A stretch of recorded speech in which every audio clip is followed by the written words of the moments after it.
Hello students, how are you? I hope you are well. बच्चे, हम class 10th का chemistry का chapter number 2 that is acid base and salt study कर रहे हैं। इससे पहले प्रीवियस वीडियो आ चुकी है, उसके अंदर हमने एसिड बेस एंड सोल्ट्स का जो बेसिक आइडिया है वो स्टडी किया था, इंडिकेटर्स के बारे में स्टडी किया था।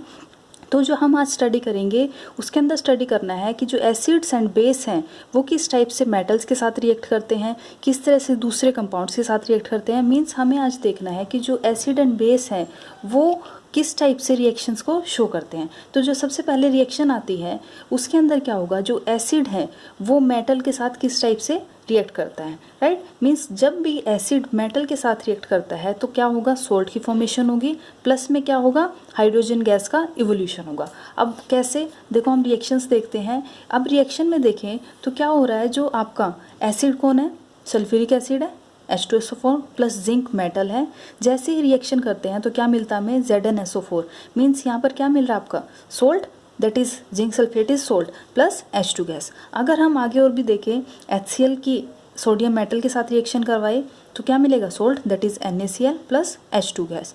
सेम इसी टाइप से नाइट्रिक एसिड की रिएक्शन करवाते हैं कैल्शियम मेटल के साथ, तो वहाँ पर भी क्या होगा, calcium nitrate that is salt की फॉर्मेशन होगी प्लस हाइड्रोजन गैस। ठीक है, तो जितने भी रिएक्शन देख रहे हैं हम, इनके अंदर क्या हो रहा है, जब भी एसिड के साथ मेटल रिएक्ट करता है तो वहाँ पर क्या होता है, सोल्ट की फॉर्मेशन होती है और साथ में हाइड्रोजन गैस का इवोल्यूशन होता है। ठीक है, और अगर हमें ये चेक करना हो कि हाइड्रोजन गैस इवॉल्व हुई है नहीं, तो हमें पता है कि जो हाइड्रोजन गैस है हमेशा जब भी वो बर्न होती है तो क्या होता है, पॉप साउंड इवॉल्व होती है। ठीक है, मीन्स जब भी बर्न होगी तो वहाँ पर एक पॉप साउंड रिलीज हो गई। ठीक है, तो दैट्स वाई यहाँ से हम पता कर सकते हैं कि जो वो रिएक्शन हुई है वो एक्चुअली में रिएक्शन हुई है या फिर नहीं।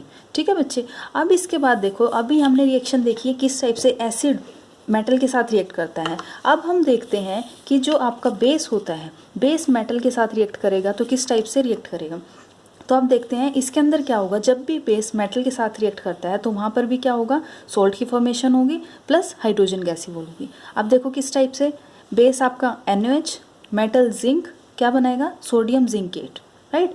मीन्स यहाँ पर क्या बना है, सोल्ट बना है प्लस हाइड्रोजन गैस इवॉल्व हुई है। सेम इसी टाइप से जो बेस है सोडियम हाइड्रोक्साइड, वो जब एल्यूमिनियम मेटल के साथ रिएक्ट करता है तो क्या बनाएगा, sodium aluminate that is NaAlO2, right, plus hydrogen gas का इवोल्यूशन होगा। तो यहाँ से हमें क्या पता चल रहा है कि जब भी बेस मेटल के साथ रिएक्ट करेगा तो हमेशा क्या होगा, सोल्ट की फॉर्मेशन होगी और साथ में हाइड्रोजन गैस का इवोल्यूशन होगा, राइट। लेकिन आपको ये बात ध्यान रखनी है कि ये ज़रूरी नहीं होता कि सारे के सारे मेटल बेस के साथ रिएक्ट करें। Means all metals do not react with base, right. Particular metal he base के साथ रिएक्ट करते हैं, सारे मेटल्स बेस के साथ रिएक्ट नहीं करते। क्लियर बच्चे? ठीक है, अब हम देखते हैं कि जो मेटल्स होते हैं, मेटल्स किस टाइप से, मीन्स जो मेटल के कार्बोनेट्स होते हैं या फिर मेटल के बाइकार्बोनेट्स होते हैं वो किस टाइप से एसिड्स के साथ रिएक्ट करते हैं। इनकी रिएक्शंस को देखते हैं। देखो हम लेकर चल रहे हैं, सोडियम मेटल है, उसका कार्बोनेट क्या होगा, Na2CO3। जैसे ही वो एसिड के साथ रिएक्ट करता है तो क्या बनेगा, वहाँ पर सोल्ट का फॉर्मेशन होगा। ठीक है, और साथ में क्या होगा वहाँ पर, मीन्स जो आपका सोल्यूशन है उसके अंदर क्या बन जाएगा, NaCl बन जाएगा। और वहाँ पर मेनली क्या होगा, आपको ध्यान देना है, यहाँ पर CO2 इवोल्व होगा, दैट इज CO2 गैस का इवोल्यूशन होगा और वाटर तो बनेगा ही वहाँ पर। तो इट मीन्स सेम इसी टाइप से अगर यहाँ पर देखें सोडियम बाइकार्बोनेट के केस में, यहाँ पर भी क्या होगा, जैसे ही बाइकार्बोनेट, सोडियम बाइकार्बोनेट जब भी HCl के साथ दैट इज एसिड के साथ रिएक्शन देगा तो वहाँ पर भी क्या होगा, CO2 गैस का इवोल्यूशन होगा। मीन्स एफरवेसेंस, एफरवेसेंस क्या होता है, जब भी CO2 के बबल्स की फॉर्मेशन होती है, CO2 गैस रिलीज होती है, उसको बोलते हैं एफरवेसेंस। ठीक है, तो अब यहाँ से हमने क्या देखा कि जब भी मेटल के कार्बोनेट्स हैं या फिर बाइकार्बोनेट हैं, जब भी एसिड के साथ रिएक्ट करते हैं तो वहाँ पर क्या होता है, CO2 गैस का इवोल्यूशन होता है। अगर हम इस चीज़ को जनरलाइज करें, जनरलाइज करने पर हमें क्या पता चलता है कि जो आपका, जब भी आपके मेटल के कार्बोनेट हो या फिर बाइकार्बोनेट हो, दैट इज़ अगर हम यहाँ पर देखें इसको, मेटल के कार्बोनेट या फिर बाइकार्बोनेट जब भी एसिड के साथ रिएक्ट करते हैं तो वहाँ पर हमेशा सोल्ट की फॉर्मेशन होगी प्लस CO2 गैस इवॉल्व होगा और साथ में वाटर की फॉर्मेशन होगी। एक जनरल रिएक्शन आप याद कर लो, उसके थ्रू आपको कोई किसी भी मेटल का कार्बोनेट दे दे या बाइकार्बोनेट दे दे, किसी भी एसिड के साथ रिएक्शन करवा दे तो हमेशा सोल्ट की फॉर्मेशन होगी, CO2 गैस का इवोल्यूशन होगा और साथ में वाटर का फॉर्मेशन होगा। क्लियर? ठीक है, अब देखो यहाँ पर जैसे हम हाइड्रोजन का टेस्ट देखते हैं कि वो पॉप साउंड के साथ बर्न होता है, तो सेम इसी टाइप से बच्चे यहाँ पर भी जो CO2 गैस होती है, CO2 गैस का भी हम क्या करते हैं, कन्फर्मेटरी टेस्ट लगाते हैं। हम ये चेक करते हैं कि वहाँ पर एक्चुअली में CO2 गैस रिलीज़ हुई है या फिर नहीं। ठीक है, तो इसके लिए हम क्या करते हैं, देखो कैल्शियम हाइड्रोक्साइड का सोल्यूशन लेते हैं जिसको हम क्या बोलते हैं, लाइम वाटर, राइट। जैसे ही इस लाइम वाटर के अंदर हम CO2 गैस को पास करते हैं तो वहाँ पर क्या बन जाता है, कैल्शियम कार्बोनेट, राइट। ठीक है, जैसे ही कैल्शियम कार्बोनेट बनता है और साथ में क्या बनेगा, वाटर भी निकलेगा। ठीक है, कैल्शियम कार्बोनेट की क्या बनेंगे, वाइट पीपीटी बनेंगे। अब इस वाइट पीपीटी के अंदर से अगर हम और भी ज़्यादा CO2 पास करते हैं तो वहाँ पर क्या बन जाता है, कैल्शियम का बाइकार्बोनेट बन जाता है। ठीक है, जो कि वाटर के अंदर सोल्यूबल होता है। ठीक है, तो यहाँ से हम क्या देख रहे हैं कि जब भी आप CO2 रिलीज होगी तो वो क्या करेगी, लाइम वाटर के साथ हमेशा रिएक्ट करके वाइट कलर के पीपीटी बनाएगी। जब भी ये वाइट कलर के पीपीटी बनेंगे तो यहाँ से हमें पता चल जाता है कि जो आपकी वहाँ पर जो CO2 गैस है वो रिलीज हुई है। क्लियर बच्चे? ठीक है, तो यहाँ से हमने क्या देखा कि किस टाइप से CO2 गैस को आप कंफर्म कर सकते हो, राइट। अब देखो, अब जो नेक्स्ट आता है आपके पास, नेक्स्ट टॉपिक है, इसके अंदर क्या होता है, जब आप देखो आपने एसिड की रिएक्शंस देख ली, बेस की रिएक्शन देख ली मेटल्स के साथ, मेटल के कार्बोनेट की एसिड्स के साथ रिएक्शन देख ली। अब आता है reaction between acid and base.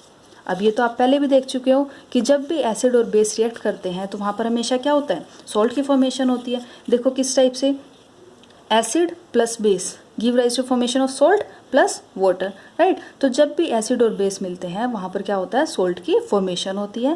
That is acid होता है HX, बेस MOH, मीन्स कुछ भी यहाँ पर होगा, NaOH जैसे मेटल है, ठीक है, OH हो गया, तो यहाँ पर क्या होगा, MX रिलीज हो जाएगा, दैट इज सोल्ट, प्लस में वाटर की फॉर्मेशन हो जाएगी। अब जैसे एग्जांपल लेकर चलते हैं, जैसे आपके पास है एसिड में HCl, ठीक है, इसके साथ रिएक्शन करवाई किसकी, बेस की। तो जैसे ही बेस के साथ रिएक्शन करवाते हैं, दैट इज NaOH के साथ रिएक्शन करवाएंगे तो वहाँ पर क्या होगा, सोल्ट की फॉर्मेशन होगी, दैट इज NaCl बन जाएगा, और NaCl के साथ में वाटर भी बन जाएगा। तो यहाँ से हमने क्या देखा कि जब भी एसिड और बेस की रिएक्शन करवाते हैं तो वहाँ पर क्या होता है, सोल्ट की फॉर्मेशन होती है। क्लियर? अब नेक्स्ट रिएक्शन आता है reaction between metallic oxide and acids.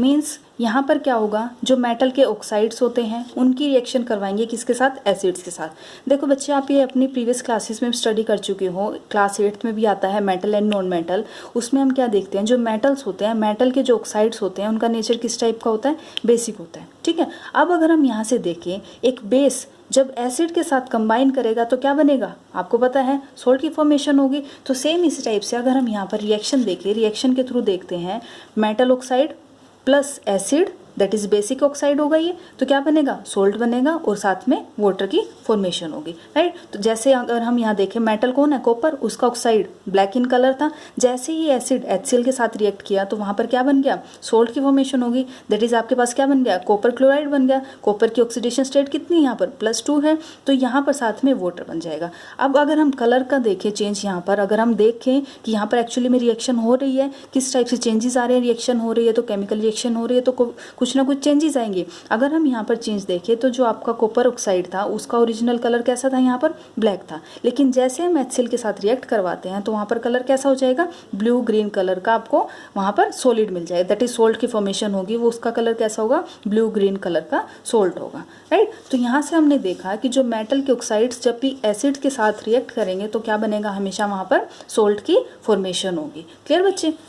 ठीक है, अब आता है इसके बाद हमारे पास, जब अभी हमने देखा कि मेटल के ऑक्साइड्स रिएक्ट कर रहे थे एसिड के साथ, अब आती है टर्न जो आपके नॉन मेटल के ऑक्साइड्स होते हैं वो रिएक्ट करेंगे किसके साथ, बेस के साथ। कैसे, आपको पता है जो नॉन मेटल के ऑक्साइड्स होते हैं उनका नेचर कैसा होता है, acidic. For example carbon non metal है, उसका ऑक्साइड CO2, तो CO2 का नेचर कैसा होता है, एसिडिक इन नेचर होता है। तो यहाँ पर जो अब जब भी एसिड बेस के साथ रिएक्ट करता है तो क्या बनता है, सोल्ट की फॉर्मेशन होती है, राइट। जैसे देख लो यहाँ पर जो नॉन मेटल का ऑक्साइड है उसका नेचर कैसा है, एसिडिक ऑक्साइड है, वो जब भी एसिड बेस के साथ रिएक्ट करेगा तो क्या बनेगा, वहाँ पर सोल्ट की फॉर्मेशन होगी और साथ में वाटर रिलीज होगा। अगर हम इसको रिएक्शन के थ्रू देखें, अगर हम इसकी रिएक्शन देखते हैं तो वहाँ पर क्या होगा, CO2 मेटल आपका जो नॉन मेटल का ऑक्साइड है plus base that is calcium hydroxide, जब इसके साथ कंबाइन करता है तो वहाँ पर क्या होता है, सोल्ट की फॉर्मेशन होती है, दैट इज कैल्शियम कार्बोनेट, और साथ में क्या होगा, वाटर रिलीज होगा, राइट। तो यहाँ पर हम देख रहे हैं कि किस टाइप से जो नॉन मेटल का ऑक्साइड है जब भी बेस के साथ रिएक्ट करेगा तो क्या बनेगा,